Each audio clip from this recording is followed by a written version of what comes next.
If the name on the box, a fifth grader cannot pronounce it, do not buy it.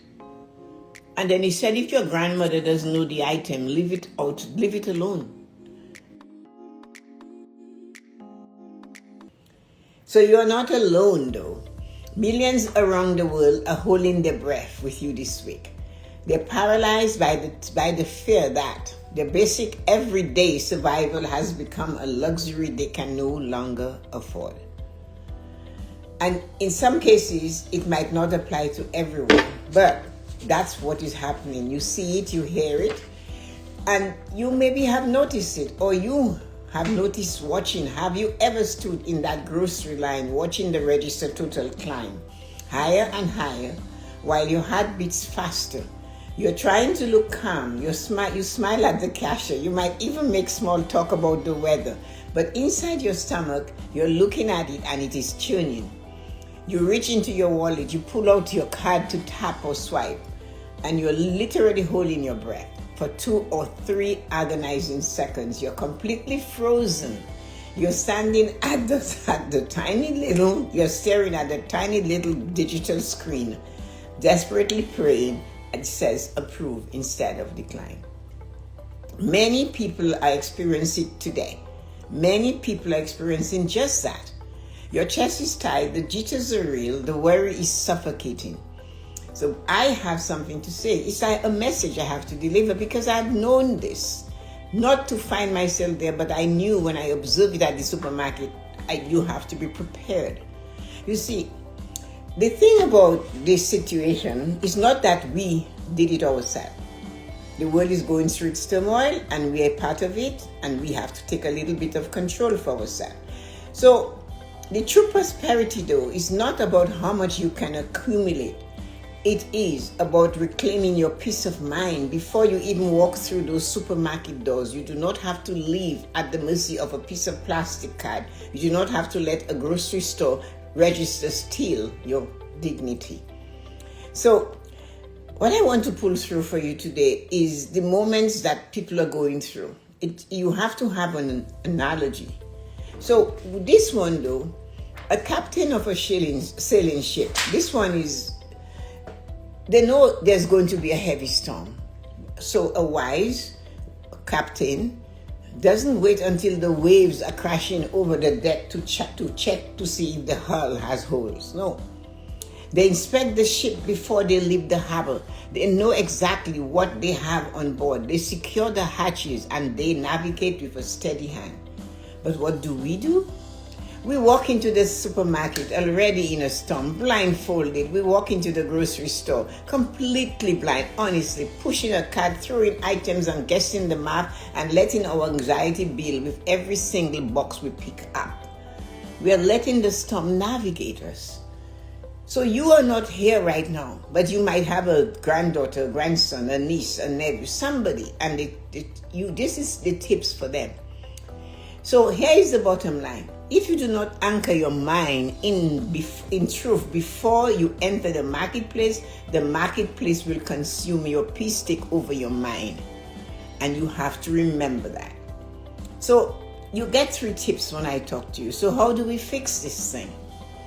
How do we practice frugal optimism tomorrow, the next day, going forward? Here are your 3 tips for us to use and to help others go through it. Before you even pick up the car keys, right? I want you to go into your kitchen. I teach that, and I do it in a deeper way. Open your pantry, your kitchen cupboard, your refrigerator. Pull out a piece of paper, a book. I used to have a little notebook. And you open that, write down exactly what you already possess. Look at the rice, the beans, the half jar of sauce. Shop so to complement what is already in your home, not to replace it blindly. When you know your inventory, you can realize you are far more supplied than you think. That's number 1. So when I'm coaching financial, especially couples, and it comes to the financial pillar, because that's what everybody comes rushing to me for. They forget the other 4. And there they are. And I say, go home, and empty the freezer and this fridge and the pantry all over the kitchen floor, everywhere, in the sink, on the table, spread it out. Now make a list of what you have. Look at the expiry date before you go to the supermarket blindfolded. And they're surprised. If you go, and that could be many of you right now, in your kitchen, you have more frozen parts of chickens there. The only thing you're looking for is a heartbeat. And you can create your own chicken because you have every part of a chicken in that freezer. But you keep buying more and putting it on top of it or pushing it this way. So I teach them tips of how to shop. And when you shop, how to pack your pantry. Yes, the cupboards are square because men design kitchen and they cannot do anything that flows. So we have to live with that until women start doing kitchen that actually flows. So you put your supplies that you just bought goes on the right, and you pull the supplies that are there towards the left. And you shop from the left, or you use from the left. But that is a long thing to describe to you, and we don't have a lot of time. So if you're looking for someone to be a speaker at any of your events that you're planning, get in touch with me. My email address is right here, and you can contact me, and I would love to give you more about making life choices to you or any of the topic on living a fulfilled life. Number 2, and shop the perimeter and the basic and the base shelves. So when I found out from my husband, who worked for Loblaws, a big supermarket chain here, that the suppliers, Procter & Gamble and all of those, and Unico and all this Spaghetti and Ragu and all of these companies, they pay for shelf space. Everybody does. The supermarket chain makes pennies on the grocery and the produce. You're thinking that they do make more, they don't. Their money comes from the shelf space at eye level.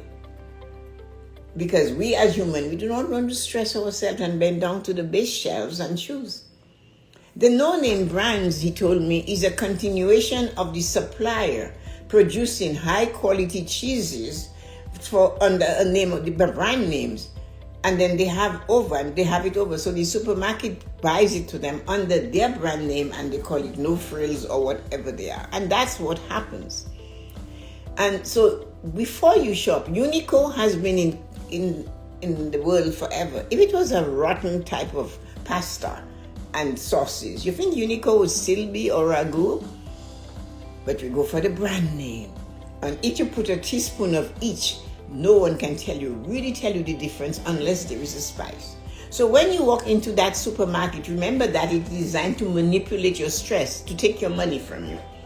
The most expensive post-processed brands are placed exactly at eye level, like I just said, just to tempt you. So I want you to look down a bit though. Go down, look at the very bottom shelves for the basic store brand staples. Stick to the perimeter of the store when you're shopping. You go aisle to aisle, you're filling that cart. Know what you want. You have a list, remember? The whole foods are outside. That will keep you healthy. The fresh produce, the items that actually sustain your physical body, and no luxury price tag. So that's one of the things we have to learn, is how to shop. Now, when you're standing, number 3, at the cashier, and it's your turn to pay, do not rush. Hold your shoulders back, tilt your chins up just a little bit before you slide or you tap. If you didn't know how much you were spending, take one breath intentionally, a big belly breath, and just relax yourself. Exhale the panic. Look at the machine. Remind yourself, my worth as a human being is not defined by the total on this screen. Break the cycle of holding your breath. Reclaim your control in that very second. You made a list. You are prepared. You're the captain of that ship on the sea with the storms brewing, and you took the time. You made a list.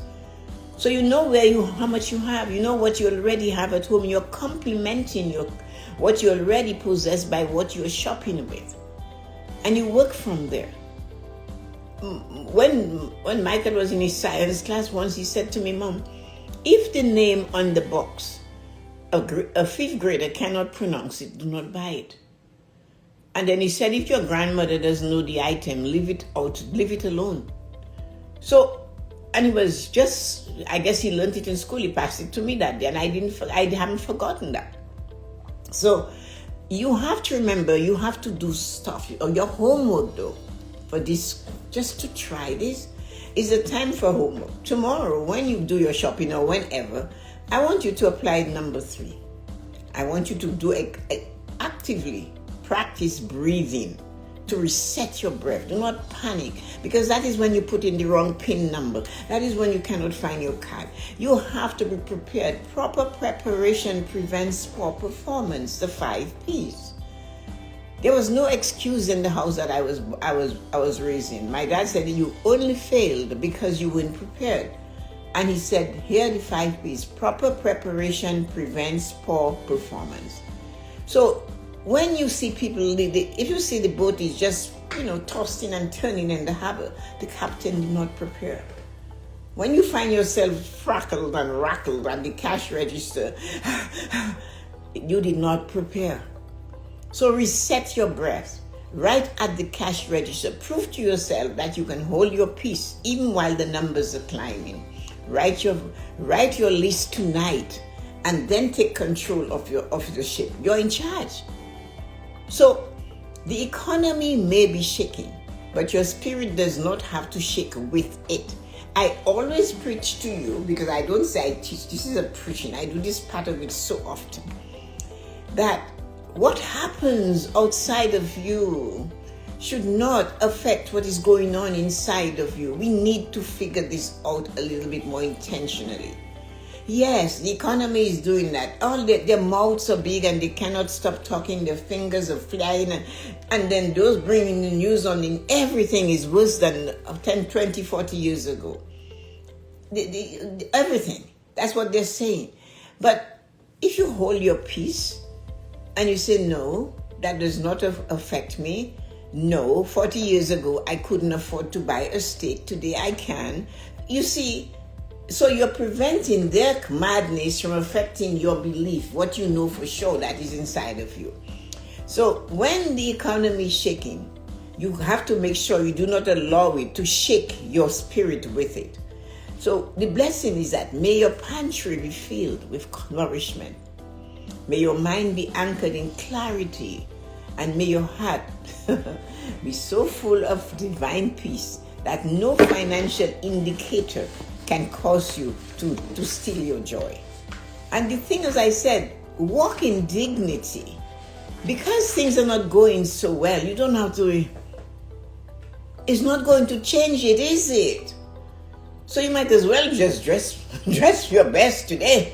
Everything is going to hell in a handbasket. I'm not going to hell with it. My mom used to say, she was a businesswoman, and when you run businesses, you have ups and downs with money. And she said, the day I'm going to the bank for money, to get money from them, that is the day I dress my best.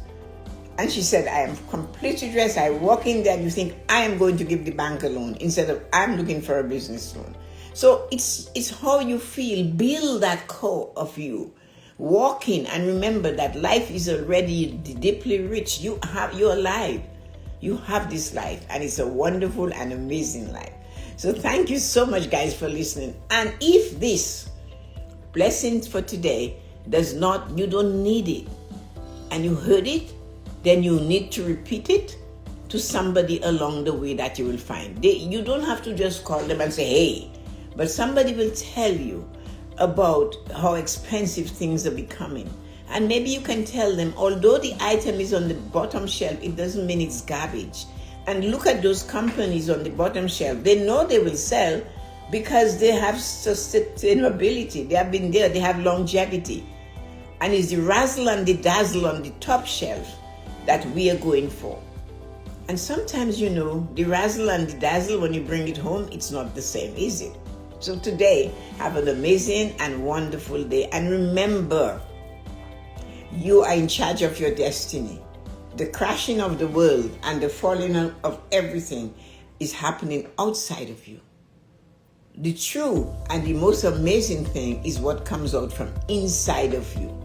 So don't drag all this negative energy and toss and turn. Have a great and wonderful day.